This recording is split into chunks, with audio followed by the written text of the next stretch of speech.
علم نور ہے، علم نور ہے۔ حضرت سیدنا عمر رضی اللہ تعالی عنہ نے کبھی کوئی خواہش نہیں کی۔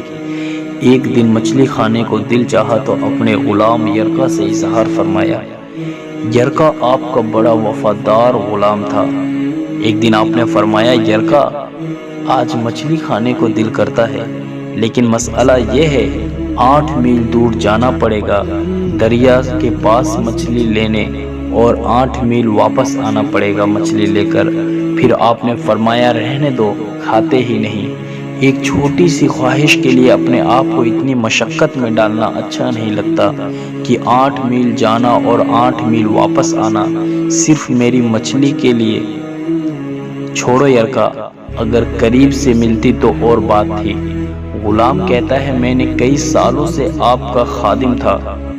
غلام حضرت یرکا فرماتے ہیں کہ میں کئی سالوں سے آپ کا خادم تھا، لیکن کبھی آپ نے کوئی خواہش کی ہی نہیں تھی، پر آج جب خواہش کی ہے تو میں نے دل میں یہ خیال کیا کہ حضرت عمر رضی اللہ تعالی عنہ نے پہلی مرتبہ خواہش کی ہے اور میں یہ پوری نہ کروں، ایسا کیسے ہو سکتا ہے؟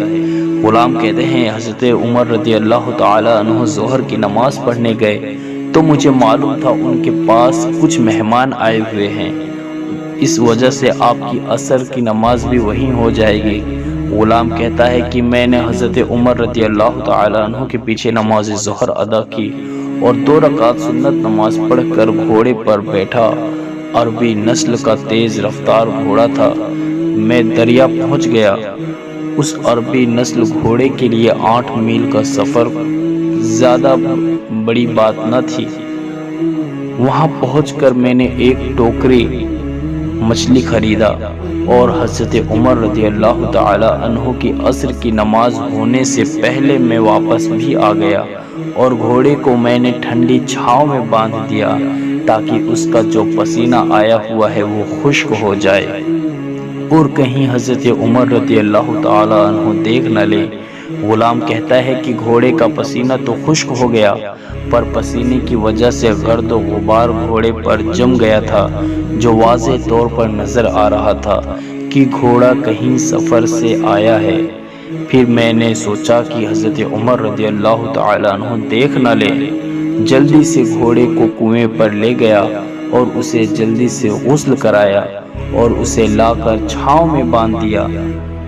اس کے بعد فرماتے ہیں کہ عصر کی نماز پڑھ کر میں خود عمر رضی اللہ تعالی عنہ کے ساتھ نماز عصر ادا کیا۔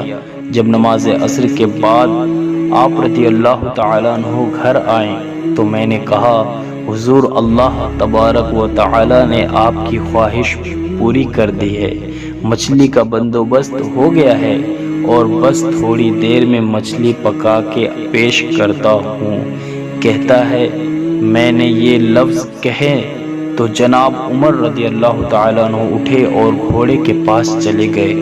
گھوڑے کی پشت پہ ہاتھ پھیرا، اس کی ٹانگوں پہ ہاتھ پھیرا اور پھر اس کے کانوں کے پاس گئے اور گھوڑے کا پھر ایک کان اٹھایا اور کہنے لگے، یرکا تو نے سارا گھوڑا تو دھو دیا، لیکن کانوں کے پیچھے سے پسینہ صاف کرنا تجھے یاد نہیں رہا اور یہاں تو پانی ڈالنا بھول گیا۔ حضرت عمر رضی اللہ تعالیٰ عنہ گھٹنوں کے بل زمین پر بیٹھ گئے اور کہنے لگے، اللہ اکبر، اوہ اے یرکا ادھر آ، تیری وفا میں مجھے کوئی شک نہیں، اور میں کوئی زیادہ نیک آدمی بھی نہیں ہوں، کوئی پرہیزگار بھی نہیں ہوں، میں تو دعائیں مانگتا ہوں، اے اللہ میری نیکیاں اور برائیاں برابر کر کے مجھے معاف کر دے۔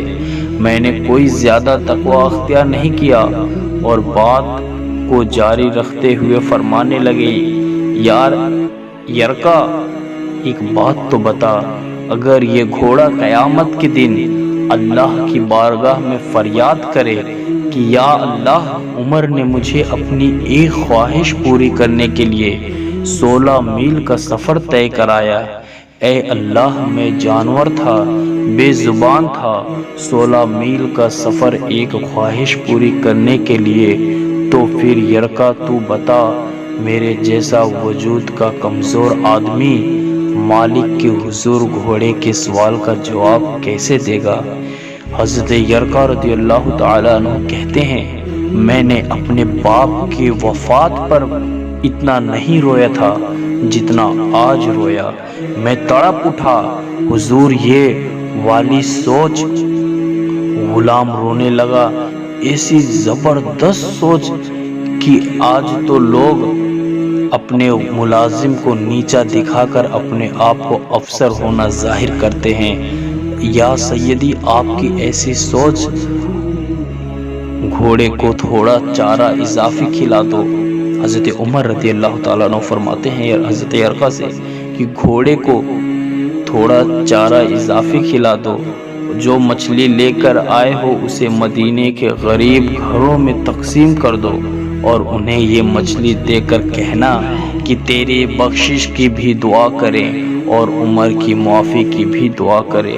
اللہ تبارک و تعالی ہمیں صحابہ کرام علیہم رضوان کے نقش قدم پر چلنے کی توفیق عطا فرمائے اور آپ رضی اللہ تعالی عنہ اور ان کے ساری عاجزی کا صدقہ نصیب فرمائے۔ آمین یا رب العالمین۔ جزاک اللہ خیر و احسن الجزا فی دارک۔